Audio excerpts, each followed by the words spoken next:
Hi viewers, welcome to J real estate Nagercoil. நீங்கள் பார்க்க போகிற லேண்ட் ஒரு பெரிய தென்னை தோப்பு தான். இந்த தோப்பு சொத்தவளை ஊரில் தான் அமைந்துள்ளது. மொத்தம் 78 சென்ட் 16 அடி பாதையில் வடக்கு திசை பார்த்து அமைந்துள்ளது. ஃப்ரண்டேஜி 100 அடி இருக்கும். ஒரு சென்ட்டுக்கு 2 லட்ச ரூபாய் கேட்குறாங்க. தென்னை மரம் பார்த்தீங்கன்னா எல்லாமே நல்ல காய்க்கும் மரமாக தான் உள்ளது.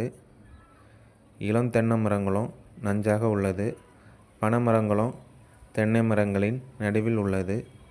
பீச்சு பக்கத்தில் கெஸ்ட் ஹவுஸ் கட்ட நல்ல அருமையான இடம். பக்கத்தில் வீடுகள் எல்லாமே இருக்குது. பெரிய தென்னை மர தோப்பு வாங்கணும்னு நினைக்கிறவங்க கண்டிப்பாக பாருங்கள், வாங்குவீங்க இந்த தென்னை மர தோப்பை. இப்போதைக்கு பார்த்தீங்கன்னா 1 கிலோ தேங்காய் ரேட்டு 53 ரூபாய் வரைக்கும் சேல்ஸ் ஆகுது. மேக்ஸிமம் தென்னை மரங்கள் வருடத்திற்கு 4 முறை தேங்காய் வெட்டலாம். இந்த தோப்பில் மேக்ஸிமம் ஒரு வெட்டுக்கு குறைஞ்சபட்சம் 2000 தேங்காய் மேலே வெட்டோம். இந்த வீடியோ பிடிச்சிருந்துன்னா லைக் பண்ணி சப்ஸ்கிரைப் பண்ணுங்கள். தேங்க்ஸ் ஃபார் வாட்சிங் ஃப்ரெண்ட்ஸ்.